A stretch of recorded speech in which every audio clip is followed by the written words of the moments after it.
ನಮಸ್ಕಾರ, ನೀವು ನೋಡ್ತಾ ಇದ್ದೀರಾ ರಿಪಬ್ಲಿಕ್ ಕನ್ನಡ. ನಾನು ಶ್ರುತಿ. ಲುಮಿನೋ ಸ್ಟುಡಿಯೋದಿಂದ ಅನೇಕ ಸುದ್ದಿಗಳನ್ನು ನಿಮ್ಮ ಮುಂದೆ ಇಡ್ತಾ ಹೋಗ್ತೀವಿ. ಪ್ರಮುಖವಾಗಿ ರೇಣುಕಾ ಸ್ವಾಮಿ ಕೊಲೆ ಕೇಸ್ಗೆ ಸಂಬಂಧಪಟ್ಟಂತೆ ಡಿ ಗ್ಯಾಂಗ್ ಅನ್ನಪೂರ್ಣೇಶ್ವರಿ ಪೊಲೀಸ್ ಠಾಣೆಯಲ್ಲಿ ಇದೆ.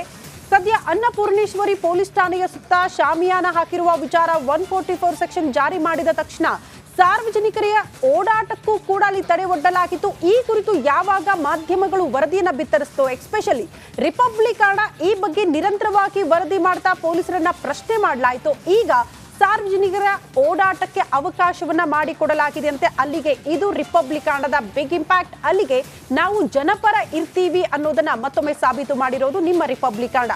ಜೊತೆಗೆ ಮಾಜಿ ಸಿಎಂ BS ಯಡಿಯೂರಪ್ಪ ಯಾವುದೇ ಕ್ಷಣದಲ್ಲಾದ್ರೂ ಕೂಡ ಬಂಧನ ಆಗುವ ಸಾಧ್ಯತೆಗಳು, ಹಾಗಾಗಿ ದೆಹಲಿಗೆ CID ತಂಡ ಅವರ ಹುಡುಕಾಟದಲ್ಲಿ ನಿರತರಾಗಿದ್ದಾರೆ ಅನ್ನೋದರ ಡೀಟೇಲ್ಸ್ ಕೂಡ ಸಿಗ್ತಾ ಇದೆ.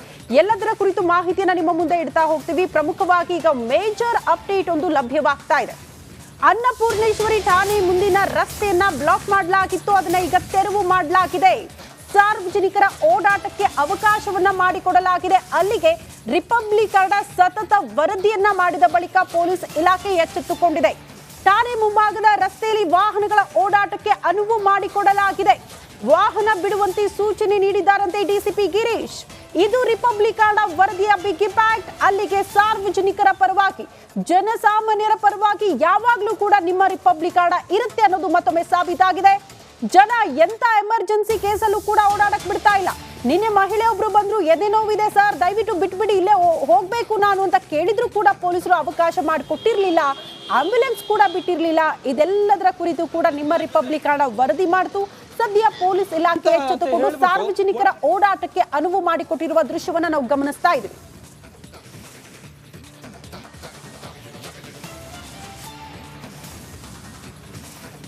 ಈ ಬಗ್ಗೆ ಮತ್ತಷ್ಟು ಡೀಟೇಲ್ಸ್ ಅನ್ನ ಕೊಡ್ತಾ ಹೋಗ್ತಾರೆ ನಮ್ಮ ಪ್ರತಿನಿಧಿ ಮಾದೇಶ್. ಸ್ಪಾಟ್ ಇಂದಲೇ ನೇರ ಸಂಪರ್ಕದಲ್ಲಿ ಜಾಯಿನ್ ಆಗ್ತಿದ್ದಾರೆ. ಮಾದೇಶ್, ನಿರಂತರವಾಗಿ ಅಲ್ಲಿಂದಲೇ ವರದಿ ಕೊಡ್ತಾ ಇದ್ರಿ, ಜೊತೆಗೆ ಜನಸಾಮಾನ್ಯರನ್ನ ಮಾತನಾಡಿಸ್ತಾ ಇದ್ರಿ, ಯಾವ ರೀತಿ ಸಮಸ್ಯೆ ಆಗ್ತಾ ಇತ್ತು ಅಂತ.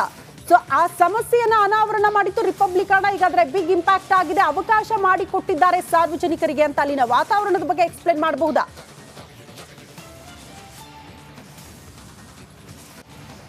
ಖಂಡಿತ ಶ್ರುತಿ, ನಿನ್ನೆಯಿಂದಲೂ ಕೂಡ ಇಲ್ಲಿ ಯಾವ ರೀತಿ ಪರಿಸ್ಥಿತಿ ಇತ್ತು ಅಂದರೆ, ಪೊಲೀಸರು ನಿಜಕ್ಕೂ ಕೂಡ ಸಾರ್ವಜನಿಕರ ಅವರ ರಕ್ಷಣೆಗಾಗಿದ್ದಾರಾ ಅಥವಾ ಅವ್ರಿಗೆ ತೊಂದರೆ ಮಾಡೋಕ್ಕಿದ್ದಾರಾ ಅನ್ನುವಂಥ ಪ್ರಶ್ನೆ ನಿನ್ನೆಯಿಂದಲೂ ಕೂಡ ಮೂಡ್ತಿತ್ತು. ಯಾಕಂದರೆ ಯಾರೋ ಒಂದು ಬರ್ಬರವಾಗಿ ಓರ್ವ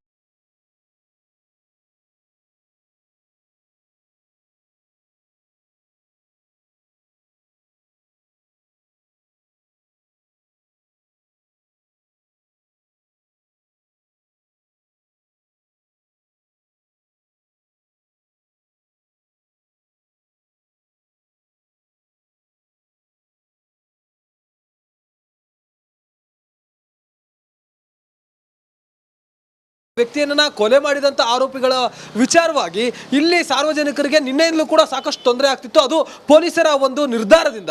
ಏನಂದರೆ, ಎರಡೂ ರಸ್ತೆಗಳನ್ನು ಕೂಡ ಪೊಲೀಸರು ಕಂಪ್ಲೀಟ್ ಆಗಿ ಬ್ಲಾಕ್ ಮಾಡುವಂಥ ಕೆಲಸನ ಮಾಡಿದ್ರು. ಬ್ಯಾರಿಕೇಡ್ಗಳನ್ನು ಹಾಕಿ ಯಾರನ್ನು ಕೂಡ ಬಿಡ್ತಿರ್ಲಿಲ್ಲ. ಆಂಬ್ಯುಲೆನ್ಸ್ಗಳನ್ನು ಕೂಡ ಬಿಡೋದಕ್ಕೆ ಹಿಂದೆ ಮುಂದೆ ನೋಡ್ತಿದ್ರು. ಯಾವಾಗ ನಮ್ಮ ಮಾಧ್ಯಮಗಳ ಕ್ಯಾಮರಾಗಳು ಅವ್ರ ಕಡೆ ತೋರಿಸ್ತೀವೋ ಆಗ ಆಂಬ್ಯುಲೆನ್ಸ್ಗಳನ್ನು ಬಿಡುವಂಥ ಕೆಲಸವನ್ನು ಮಾಡ್ತಿದ್ರು.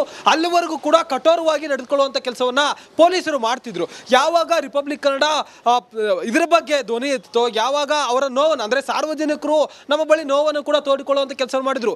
ಎದೆ ನೋವಿದೆ ಸರ್, ಹೊರಗಡೆ ಹೋಗ್ಬೇಕು, ಯಾಕೆ ಬಿಡ್ತಿಲ್ಲ ನೀವು, ಈ ಒಂದು ರಸ್ತೆಯಿಂದ ಹೋದರೆ ಈ ಬೇಗ ಹೋಗ್ತೀವಿ, ಅಕಸ್ಮಾತ್ ಈ ರಸ್ತೆಯಿಂದ ಅಲ್ಲದೆ ಬೇರೆ ರಸ್ತೆಯಿಂದ ಹೋದರೆ 2-3 ಕಿಲೋಮೀಟರ್ ಹೋಗ್ಬೇಕಂತೇಳಿ ತಮ್ಮ ನೋವನ್ನು ತೋಡಿಕೊಳ್ಳುವಂಥ ಕೆಲಸವನ್ನು ಮಾಡಿದ್ರು ರಿಪಬ್ಲಿಕ್ ಕನ್ನಡ ಜೊತೆ. ಈ ಬಗ್ಗೆ ವರದಿಯಾದಂಥ ಬೆನ್ನಲ್ಲೇ ಈಗ ಗೃಹ ಸಚಿವರು ಕೂಡ ಪೊಲೀಸರಿಗೆ ಸೂಚನೆ ನೀಡುವಂಥ ಕೆಲಸ ಮಾಡಿದರೆ, ಅಲ್ಲಿ ಸಾಕಷ್ಟು ತೊಂದರೆ ಆಗ್ತದೆ, ಮಾಧ್ಯಮಗಳಲ್ಲಿ ವರದಿ ಆಗ್ತಿದೆ, ಇದ್ರ ಬಗ್ಗೆ ಬೇಗ ಕ್ಲಿಯರ್ ಮಾಡಿ ಅಂತೇಳಿ ಪೊಲೀಸ್ ಅಧಿಕಾರಿಗಳಿಗೆ ಸೂಚನೆ ನೀಡಿದ್ರು. ಈಗ DCP ಗಿರೀಶ್ ಅವರು ಬಂದು ಇಲ್ಲಿನ ಸಿಬ್ಬಂದಿಗೆ, ಅಂದರೆ ಯಾರೆಲ್ಲ ವಾಹನಗಳನ್ನು ತಡಿತಿದ್ರಲ್ಲ ಅವರಿಗೆ ಬಂದು ವಾಹನಗಳನ್ನು ಕ್ಲಿಯರ್ ಕಟ್ ಆಗಿ, ಅಂದರೆ ಸಾರ್ವಜನಿಕರಿಗೆ ಇಲ್ಲಿ ಯಾವುದೇ ರೀತಿಯಾದಂಥ ತೊಂದರೆ ಆಗಬಾರ್ದು, ಆ ರೀತಿಯಾಗಿ ನೋಡ್ಕೊಳ್ಳಿ ಅಂತೇಳಿ ಸೂಚನೆ ನೀಡುವಂಥ ಕೆಲಸವನ್ನು ಮಾಡಿದ್ದಾರೆ. ಸದ್ಯಕ್ಕೆ ಈಗ ಇಲ್ಲಿ ಬೆಳಗ್ಗೆ ಯಾವ ರೀತಿ ದೃಶ್ಯ ಇತ್ತು ಅಂದರೆ, ಕಂಪ್ಲೀಟ್ ಆಗಿ ಈ ಒಂದು ರಸ್ತೆಯನ್ನು ಬ್ಲಾಕ್ ಮಾಡಲಾಯಿತು. ಯಾರೇ ಬಂದರೂ ಕೂಡ ಈಗ 9 ಗಂಟೆ ಮತ್ತು 8 ಗಂಟೆ ಸಮಯದಲ್ಲಿ ಸಾಕಷ್ಟು ಸ್ಕೂಲ್ಗಳಿಗೆ ಮಕ್ಕಳು ಹೋಗಬೇಕಾಗಿತ್ತು. ಆ ಸಂದರ್ಭದಲ್ಲೂ ಕೂಡ ಇಲ್ಲಿ ರೋಡ್ ಕ್ಲೋಸ್ ಆಗಿತ್ತು. ಜೊತೆಗೆ ಬೆಳಗ್ಗೆ ಕೆಲಸಗಳಿಗೆ ಅಲ್ಲಿಗೆ ಹೋಗೋರ್ಗೂ ಕೂಡ ರೋಡ್ ಕ್ಲೋಸ್ ಮಾಡಿದ್ರು. ಈಗ ಈ ಒಂದು ರಸ್ತೆಯನ್ನು ರಿಪಬ್ಲಿಕ್ ಕನ್ನಡ ವರದಿಯಂತೆ ಈ ಬೆನ್ನಲ್ಲೇ ಈಗ ಅಲರ್ಟ್ ಆಗಿರುವಂಥ ಪೊಲೀಸರು ಈಗ ಸಾರ್ವಜನಿಕ ಸಾರ್ವಜನಿಕರಿಗೆ ಅನುವು ಮಾಡಿಕೊಳ್ಳುವಂಥ ಕೆಲಸವನ್ನು ಮಾಡಿದ್ದಾರೆ.